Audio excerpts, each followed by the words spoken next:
Good evening and thank you for joining us on TVC News at 10. We're reaching you live from our headquarters in Lagos. We begin in Kenya, where leaders of the African Union have ended the 5th mid-year coordination meeting that focused on accelerating the implementation of the Africa Continental Free Trade Area. And they all agreed that there is need for a renewed commitment to meeting developmental goals and strengthening democratic governance. Nigeria's President Bola Tinubu represented ECOWAS and called for the continent to unite against external forces seeking to plunder Africa. Femi Akonde has more. Leaders of the African Union arriving for the 5th mid-year coordination meeting with heads of regional economic communities, regional mechanisms, and the AU member states. The theme is the acceleration of the African Continental Free Trade Area implementation. With this, Africa seems on the path to catch up with the global pace of development and also demand for fairness and equality in the world order. Nigeria's president is attending in his capacity as the chairman of ECOWAS, and in his own status brief, he called on leaders of Africa and its people to resist any attempt by imperialistic interests to scramble for Africa. The challenges we face mean that governance will be difficult. They also mean that visionary good governance is necessary.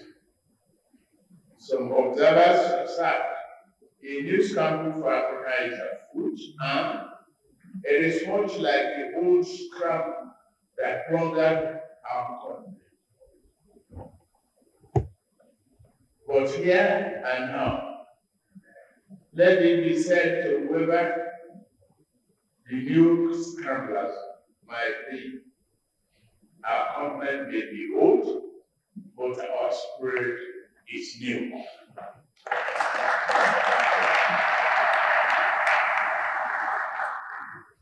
And it is true.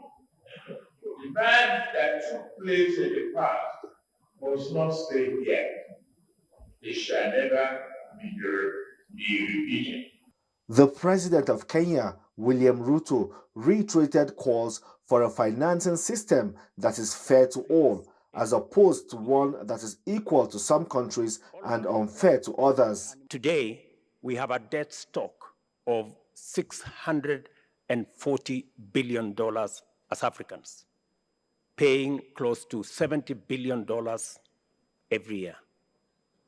If we had a fair financial architecture that treats everybody fairly and that does not profile Africa as risky, we would be paying less than half what we are paying today in debt repayments.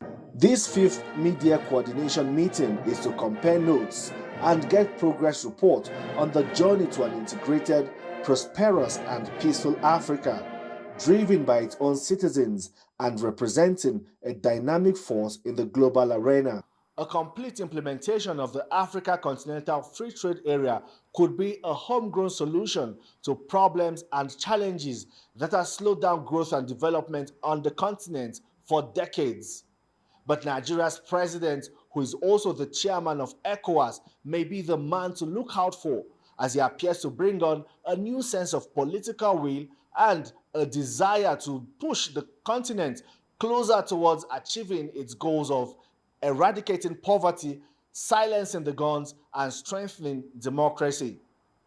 Femi Akonde, TVC News, Nairobi, Kenya.